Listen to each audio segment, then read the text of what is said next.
ये आए, बार बार दिन ये गाए, बार बार दिन ये आए, बार बार दिन ये गाए, तू जिए हजारों साल ये मेरी है आरज़ू। Happy birthday to you, happy birthday to you, happy birthday to, happy birthday to you. बार बार दिल ये आए, बार बार दिल ये गाए, हजारों साल ये मेरी है आरज़ू। Happy birthday to you, happy birthday to you, happy birthday to Sumati, happy birthday to you.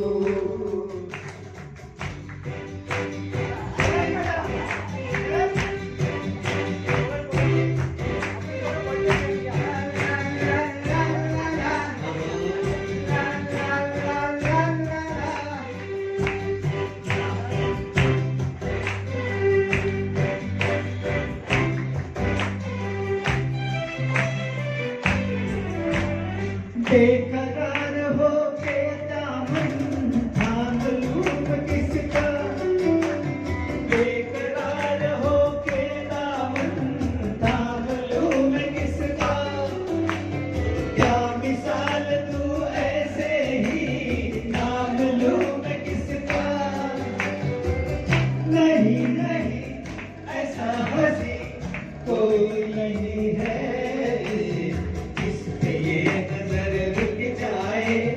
बेमिसाल जो कहलाए, तुम जियो हजारों साल ये मेरी है आरज़ू। Happy birthday to you, happy birthday to you, happy birthday to, happy birthday to you.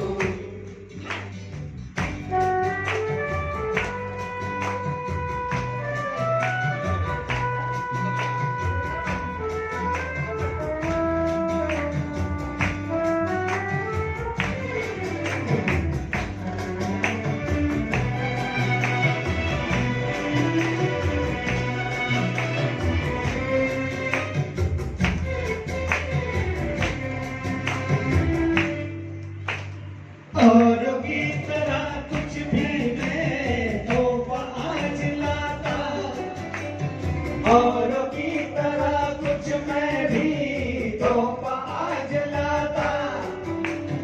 मैं तेरी हंसी महफिल में फूल लेके आता, जिन्हें कहा उसे क्या है फूलों की जरूरत, जो बाहर खुद बहलाए, हर कली का दिल धड़काए, तुम जियो हजारों साल ये मेरी है आरज़ू। Happy birthday to you, happy birthday to you, happy birthday to Sumati, happy birthday to you.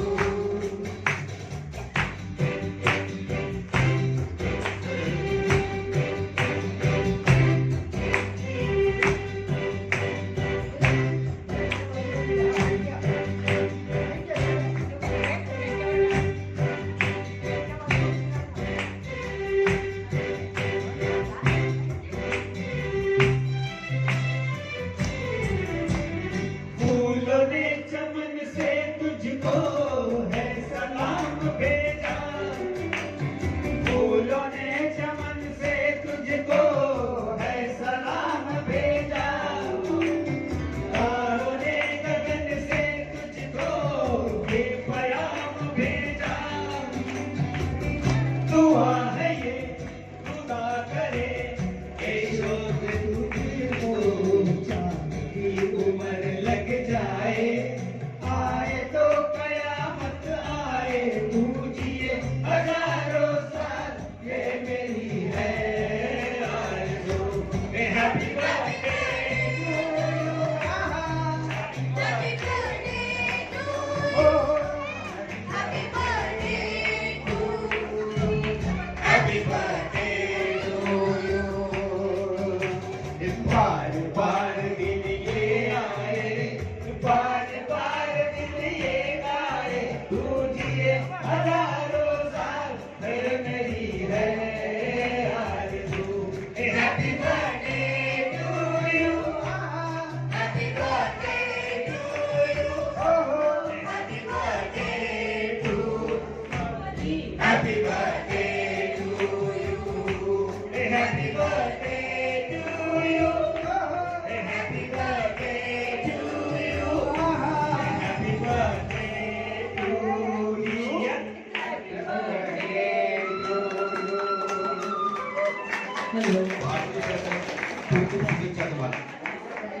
दोन ओळी म्हणतो. ओळख म्हणते. एक मिनिट.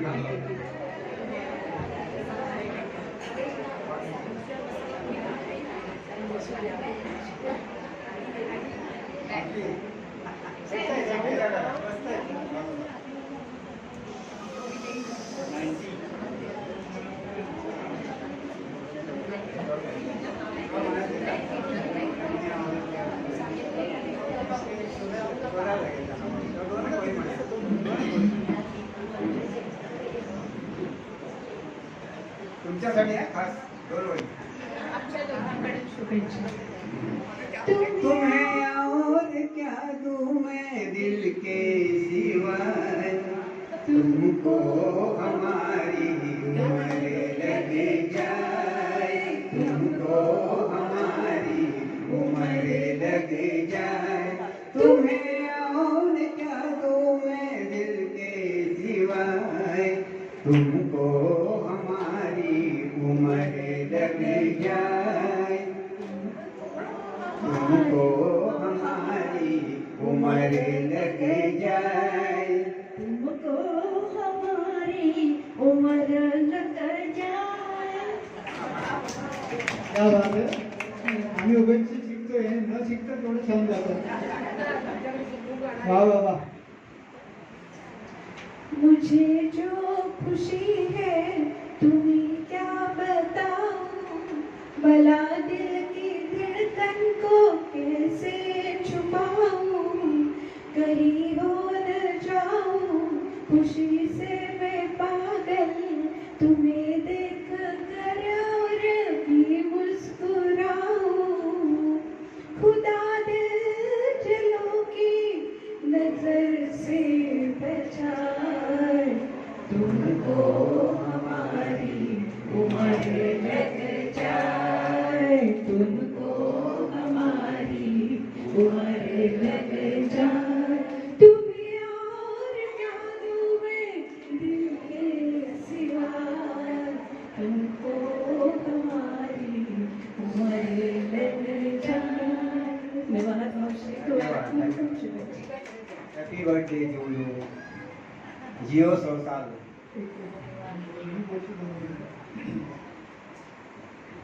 तुम्ही सगळ्यांना कार्यक्रम आवडला, गाणी आवडली, गाण्याची निवड आवडली, एन्जॉय केलं तुम्ही सगळ्यांनी. वा छान. आम्हाला दुसरं काही नको असतं, म्हणजे अनेक गाणी म्हणल्यानंतर तुम्हाला आवडावी आणि तुम्ही आम्हाला जोरदार टाळ्या वाजवून आम्हाला प्रोत्साहन द्यावं, हीच आमची अपेक्षा असते. तर जोरदार टाळ्या होत असेल एकदा. आम्हाला इथे येऊन तुमच्यासमोर हा कार्यक्रम सादर करायची तुम्ही संधी दिली, त्याबद्दल मी कलांजली तर्फे आणि सत्यजित कोसंबी सरांतर्फे तुम्हा सगळ्यांचे मी हार्दिक आभार मानतो. आणि आता मी परत सूत्रसंचालनाची धुरा त्यांच्यावर सोपवतो. आता त्यांच्याविषयी यांनी गाणं म्हणूनच दाखवलं आहे, तर मी 4 ओळी लिहिलेत. पहिलेच अक्षर लक्षात ठेवा म्हणजे लक्षात येईल त्यांचं नाव. सुसंस्कृत ज्यांचे व्यक्तिमत्व, मनमिळावू स्वभाव हे त्यांचे वैशिष्ट्य, तीर्थस्थान बनविले आपुले सदन, मोडवेना त्यांना कुणाचा शब्द, डरणे नाही त्यांच्या वागण्यात, कर्म करणे हेच त्यांच्या जीवनाचे ब्रीदवाक्य. अशा सुमती मोडक यांना वाढदिवसाच्या खूप खूप शुभेच्छा.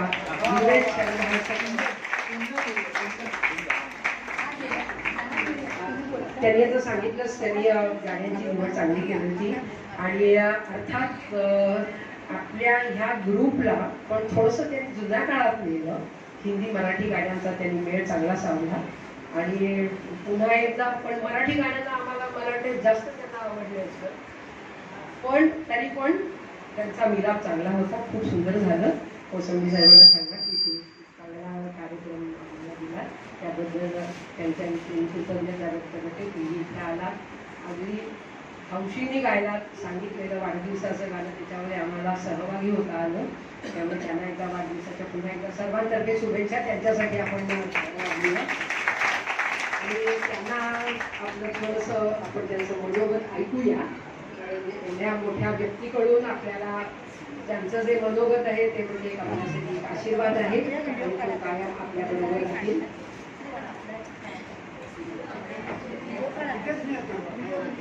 असं अशी खुर्ची घ्या म्हणजे सगळ्यांना खुर्ची ठेवू. तिथे तिथे बसतील का? एकटे बसतो का? टेबल आहे.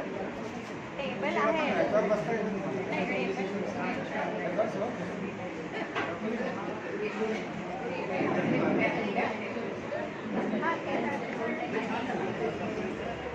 आणि नंतर जोडी सासरका वाटणीचे म्हणजे काहीतरी देतो ना मी तुम्हाला. एवढा वेळ थांबा जरा. एक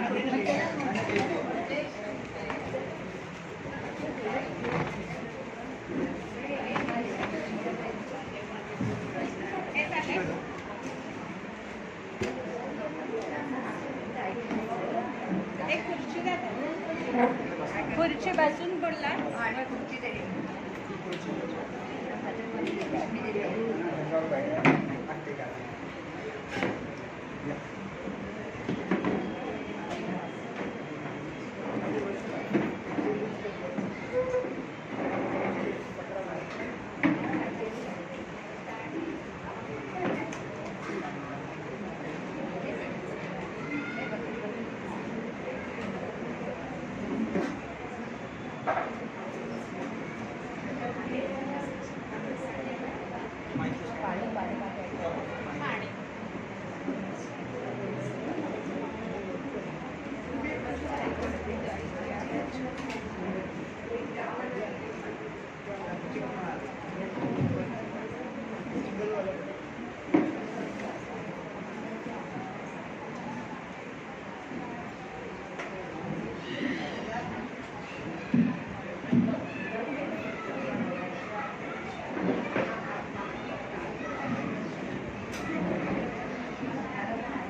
हॅलो हॅलो हॅलो बरोबर आहे.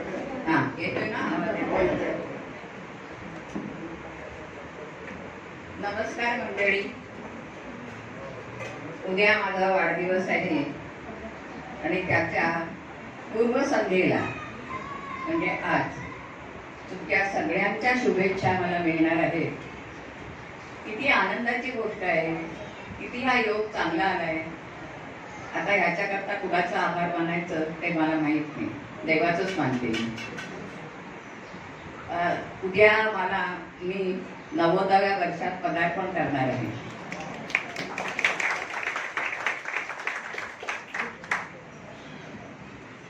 थोडंसं माझ्या करता ज्यांनी प्रयत्न केले, मी चांगली व्हावी म्हणून प्रयत्न केले, त्यांचं मी दोघांचं आता थोड्या प्रमाणात, आता उशीर झालाय, सगळ्यांना कंटाळा आलाय माहिती आहे मला, पण तरी सुद्धा थोडं माझं मनोगत मी सांगते.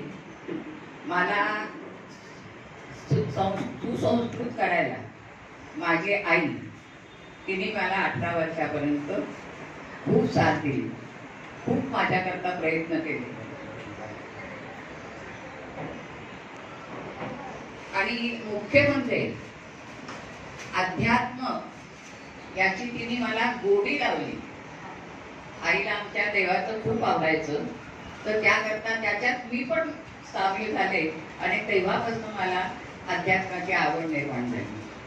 18 वर्षाची झाले, मी लग्न होऊन मोडकांच्या घरी आले. तिथे माझे पती माधव मोडक यांनी मला आणखी सुसंस्कृत केलं आणि मला सार्वजनिक जीवन म्हणजे काय याची ओळख करून दिली आणि समाजाकरता आपण काहीतरी देणं लागतो याची जाणीव करून दिली. आणि या दोघांकरता मी मनापासून त्यांना वंदन करते. आणखीन एक सांगायचं राहिलं म्हणजे की मी इथे 30व्या वर्षी आले आणि आज मला 90 वर्ष लागणार आहे. म्हणजे 60 वर्ष एका व्यक्तीने मला आधार दिला, सतत ती माझ्या बरोबर होती. कधीही मला असं वाटलं नाही की ही मला दगा देईल. अशी व्यक्तीचं मी नाव घेतलं तर तिला आवडणार नाही, पण मी शेवटी सांगणार आहे तिचं नाव. कारण आता तिला सांगितलं, जरा कौतुक केलं, जरा काही सारखं ती बाहेर ती निघूनच जाईल, अशी आहे ती व्यक्ती. म्हणून मी नाव सांगत नाहीये, मी सांगणार आहे नाव तिचं, सगळ्यांना माहिती सुद्धा असेल, पण आता सोडून देते. थोडस आईबद्दल सांगते. माझ्या आईचं 16व्या वर्षी लग्न झालं. जास्त आवाज येतो? हा. 16व्या वर्षी लग्न झालं. 21 वर्षापर्यंत ती 3 मुलांची आई झाली. पण दुर्दैवाचा फेरा असा आला की मी 2 महिन्यांची असताना माझे वडील गेले. दुःखाचा डोंगर अंगावर कोसळला. पण करणार काय? काही उपाय नाही. मृत्यूपुढे काही कुणाचं चालत नाही. थोडे दिवस गेले. आईने विचार केला, असं नुसतं बसून हातावर हात ठेवून काही चालणार नाही, काहीतरी करायला हवं. काय करावं? शेवटी ती सरस्वतीच्या पायाशी लीन झाली आणि तिला सांगितलं, तूच मला मार्ग दाखव, त्याशिवाय मला काही कर्णोपाय नाही. आणि सरस्वतीने तिला मार्ग दाखवला. ती 3 मुलांना घेऊन मुरबाड, आता सध्या पेपरात सारखं येत आहे, कल्याण मुरबाड, कल्याण मुरबाड, तिथे हे करा वगैरे. 10 लोक गेली बघा तिथे आता. तर त्या मुरबाडला माझी आते शाळेमध्ये मुख्याध्यापिका होती. तिच्याकडे आम्ही, आई 3 मुलांना आम्हाला घेऊन आली. आता घेऊन आली, पण पुढे काय? कारण घरातलं काम, आम्ही 3 लहान मुलं, म्हणजे आईला शाळेत जाणं तर शक्यच नव्हतं, पण शिकायचं तर होतं. काय करावं? मग तिने विचार केला. तिने आतेला सांगितलं, मला पुस्तकं आणून दे. पुस्तक बरं, तिला काही अ येत नाही की ब येत नाही की एक आकडा येत नाही, काही नाही, अगदी अशिक्षित. पण ती जिद्दी होती. तिने सगळी पुस्तकं आतेकडं वाचून घेतली. आणि सांगायचं म्हणजे आश्चर्य म्हणजे 1ली, 2री, 3री, 4थी, 5वी, 6वी, 7वी असं 3 वर्षात तिने 7वी पर्यंत शिक्षण केलं. आणि वर्णाकुलर फायनल झाली. तेव्हा असं म्हणत होते. चांगले मार्क मिळवून पास झाली. आणि नंतर आता परत नुसतं तेवढं फायनल करून काही चालायचं नाही. शिक्षिका होण्याकरता नाशिकला गेली. 1 वर्षाचा कोर्स केला आणि ती शिक्षिका झाली. मुंबई महानगरपालिकेमध्ये शिक्षिका म्हणून रुजू झाली. मध्ये काही 2-3 वर्ष गेली, पण मी ती त्याच्यात काही सांगत नाहीये. आता आतेकडे आम्ही 2 मुली होतो. तिच्या मनात आलं की आपण आता मुलींना घेऊन यायला हवं. किती दिवस लोकांच्या बाहेर ठेवायचा. मग तिने जावबाच्या वाडीत, केरगावातल्या लोकांना माहिती असेल जावबाची वाडी, जावबाच्या वाडीत 10 बाय 10च्या खोलीत ती आम्हाला घेऊन आली. ती खोली अशी होती की सूर्यप्रकाशाला तिथे यायला बंदी होती. रात्र दिवस दिवा असायचा. ते जाऊन दे, पण बूट टेकायला तरी जागा होती ना, पुष्कळ झालं. मग त्याच जागेत आईने आम्हाला शिक्षण दिलं. आमचं लग्न वगैरे लावून दिलं. त्या लग्नानंतर येणारे सण अगदी आनंदाने तिने केले, एकटीच्या जीवावर. आणि 2-2 बाळंतपण आमची केली. म्हणजे तिच्या जिद्दीला मी खरोखर काय मला म्हणायचं तेच कळत नाही. त्रिवार बंदच करते. आता 18 वर्षानंतर मी मोठ्यांच्या घरी सून म्हणून आले. तिथे माझे पती म्हणजे माधव मोडक, पुष्कळांना माहिती आहे, ते सगळ्यांना जवळजवळ माहिती आहे. तर माधव मोडक अतिशय हुशार मनुष्य. दादरच्या किंजॉर्ज शाळेमध्ये पहिले आले. म्हणजे बघा, खूप हुशार होते. स्वभावाने शांत होते, मनमिळावू होते, लोकांना मदत करायची सारखी इच्छा असायची, स्वच्छतेची आवड होती, कामाची आवड होती. माझ्या प्रत्येक कामात ते मला मदत करत असत. अतिशय चांगला मनुष्य, म्हणजे आपण एक गृहस्थ म्हणून की अतिशय चांगले होते. एक दुसरं सांगते तुम्हाला की त्यांच्याकडे अपार स्मरणशक्ती होती आणि आत्मविश्वास अगदी ठासून भरलेला होता आणि अफाट वाचन. आणि या जोरावर ते उत्तम वक्ते होते आणि त्यांना भाषण देण्याकरता बोलवणी येत असे.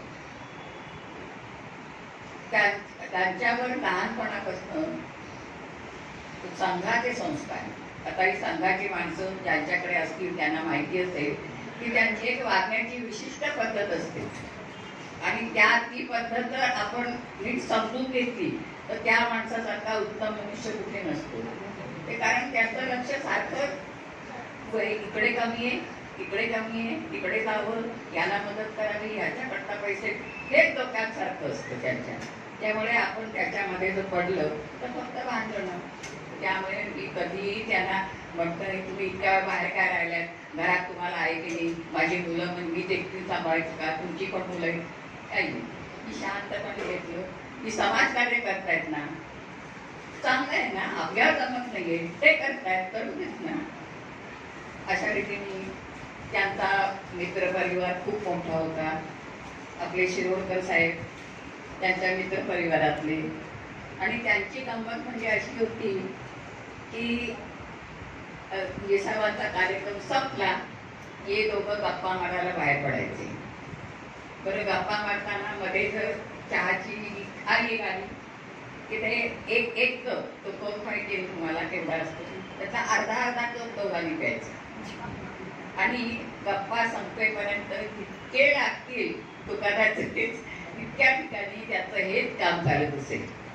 म्हणजे त्या दोघांची अशी चहाच्या पेयातली मैत्री होती. आम्हाला दोघांना प्रवास खूप आवडत असे, खूप म्हणजे खूप.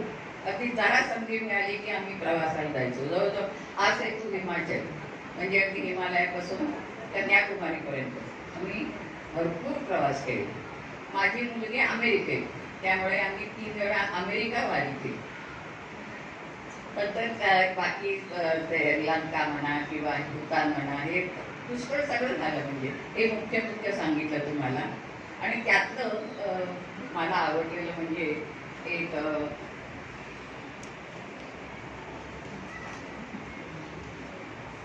मला आवडलेले 2 ठिकाण, एक अमरनाथ आणि दुसरं कन्याकुमारी. कन्याकुमारी माहिती आहे तुम्हाला, 3 बाजूनी समुद्र आणि ज्या ठिकाणी ते मिळतात त्या अशा रेषा तयार होतात. आणि इतकं अफाट पाणी आहे की आपण कुठे जावं, तिकडे बघावं, तिकडे बघावं, सगळीकडे पाणी पाणी, इतकी बघायला मजा येते. आणखी विवेकानंदांची तिथी आहे, ती पण चांगली आहे. आणखी दुसरं म्हणजे अमरनाथ. अमरनाथला सौंदर्य नुसतं असं ओतलेलं आहे. किती तुम्ही बघाल शेवटी डोळे आपले दुखायला लागतात बघून बघून बघून बघून. इतकं सौंदर्य आहे, पण अतिशय कठीण आहे. 2 वेळेला आमच्या म्हणजे एकदा ह्यांच्यावर एक असे चालू हे होते, आगरकरबाईमध्ये होत्या यांच्या पाठी, मी पुढे होते आणि घोड्यावर आम्ही जात होतो. पण तरी सुद्धा काय झालं, घोडे काही वेळेला अगदी तर लहान जागा असती तर ते म्हणतात तुम्ही एवढ्या रस्ता चाला. आणि काय माहिती नाही, पण लोकांनी मला वाटतं खाली बघितलं आणि त्यांना चक्कर आली आणि ते नशिबाने खाली बसले. आगरकरबाई पाठीमध्ये होत्या, त्यांनी मला जोरात हाक मारली, घोडबाई लवकर या इकडे. म्हणजे जर त्यांनी खाली बघितलं असतं आणि चक्कर येऊन पुढे मी बोलत नाही. आता मी प्रवास म्हणणार अमेरिकेत सगळ्यांना माहिती आहे, अमेरिका माझी मुलगी तिकडे आहे, तिच्या लग्नाला आम्ही 19 साली गेलो होतो. हे सगळं झालं. आता मी थांबते त्याच्यात मी जात नाही पुढे. आणखीन मोडकांनी मला आयुष्यभर सुख दिलं. कधीही आमच्यामध्ये भांडण झालं असं कधीही झालं नाही, की ते माझ्यामुळे नव्हे त्यांच्यामुळे. आमच्या इथे ही मंदा बसती येते, तिला आमचं घर चांगलं माहिती आहे, तिला सगळी माणसं माहिती आहेत आमची. आणखीन आता पुढे थोडंसं मी माझ्याबद्दल सांगते. सायनला मी लग्न सायनला गेली. सायनला 10 वर्ष मी होते. 10 वर्षानंतर विजयनगरमध्ये, अंधेरी विजयनगर पाटल्या इथे आले मी. 13-302 खोल्या आम्ही संसार थाटला. आणि हे यांच्या 2-3 नोकऱ्याही करत होते. त्यांना तेच म्हणायचे की मी पैसा मिळवला तरच माझ्या मुलांना मी सुखात ठेवीन. आणि इथे मी आले आणि आमच्या मधल्या सगळ्या बायका नोकरी करणारे म्हणाले, आता तू एकटी कशी राहणार 7 दिवस, तू पण नोकरी कर. अरे पण नोकरी कर म्हणजे काहीतरी हवं ना. मग मी ट्रेनिंग कोर्स केला 1 वर्षाचा. लहान मुलं होती पण तरी ठीक आहे. तिथे आमच्या इथे मुलांना सांभाळण्याकरता बरीच सोय आहे. मग मी ट्रेनिंग केलं आणि महानगरपालिकेमध्ये शिक्षिका म्हणून रुजू झाले. मला 2 मुलं, एक विनायक आणि पुष्पा. विनायक सिव्हिल इंजिनियर झाला आणि पाणी खात्यात लागला. मुलगी फिजिओथेरपिस्ट झाली आणि स्वतःचं तिने सुरू केलं. नंतर काही वर्षांनी ती अमेरिकेत गेली आणि अशा रीतीने दोन्ही मुलांचं नंतर लग्न कार्य त्याला सांगायला नको सगळ्यांना. लग्न कार्य नंतर बाळणपण ते सगळं मी एकटीने केलं. आणि सांगायचं म्हणजे माझा शिवणाचा डिप्लोमा झालेला होता. सगळे कपडे मी एकटीने शिवले मुलांचे.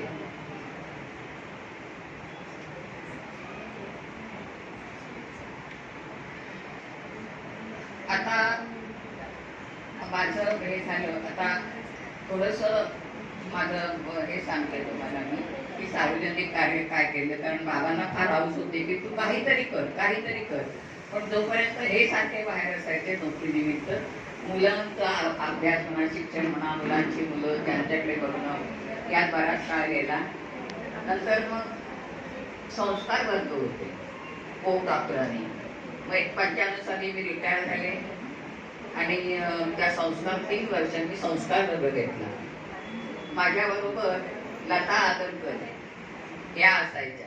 तुम्हाला ते मी स्वतःही सांगितलं की मला 60 वर्ष ज्यांनी आघात दिला त्यांचं नाव आहे लता मंगेशकर. लता आदरकर. आणि त्यांनी मला भरपूर साथ दिली, भरपूर साथ दिली. म्हणजे कोणत्याही प्रसंगात दुःखाची असो सुखाची असो त्यांनी मला सोडलं नाही. अजून सुद्धा त्या म्हणतात योग पोचवायला मी नको म्हणते, पण अशी त्यांनी 60 वर्ष मला साथ दिली. प्रत्येकाला अशी एखादी मैत्रीण असावी असं मला वाटतं.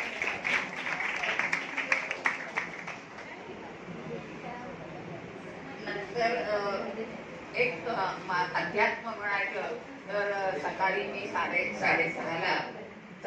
ते 8:30 देवळात जातो आम्ही.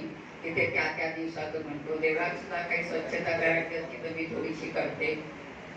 नंतर दर एकादशीला आम्ही 18 अध्याय म्हणतो, विष्णू सहस्रनाम म्हणतो. संकष्टीला आम्ही सहस्रावर्तन करतो.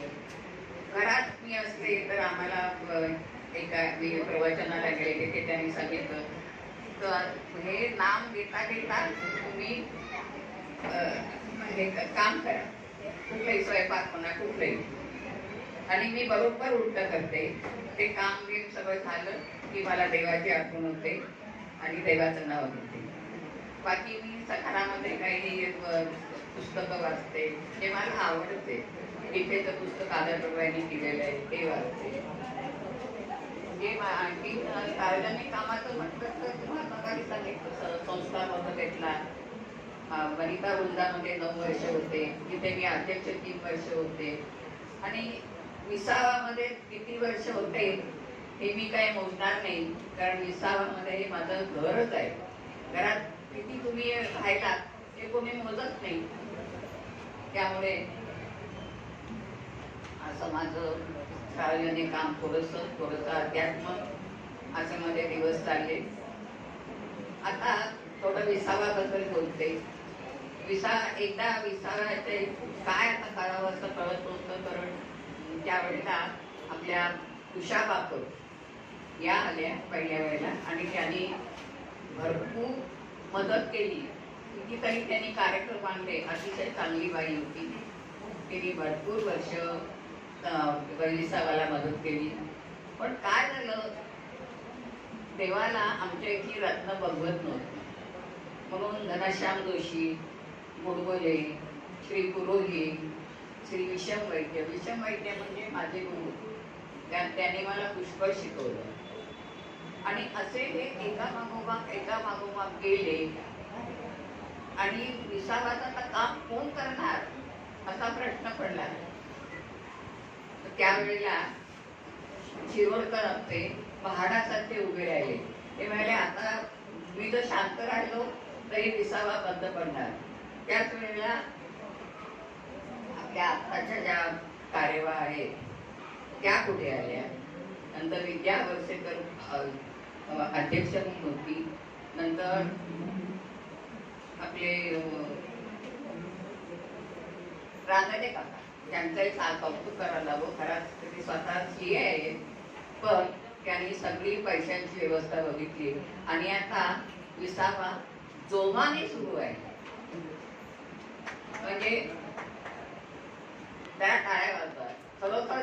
म्हणजे त्यावेळेला आम्हाला सांगायचं लोकांनी या या, आता सांगायला लागत नाही, खुर्च्या मागवायला लागतात आम्हाला. इतकी लोक यायला लागले, इतके कार्यक्रम चांगले व्हायला लागले. आताच तुम्ही कार्यक्रम बघितला, चांगला झाला.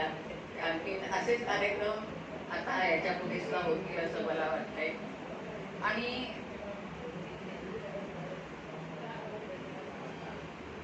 आता मी शेवटाकडे येते की तुमच्या सगळ्यांच्या आशीर्वादाने माझी तब्येत व्यवस्थित आहे. तुमच्याकडनं मी जाताना कायम ऊर्जा आणि आनंद घेऊन जाते. आणि तो आनंद किती असतो त्याचं मी वर्णन करू शकत नाही. असंच माझ्यावर प्रेम करत राहा एवढं सांगून माझे 2 शब्द सांगतो.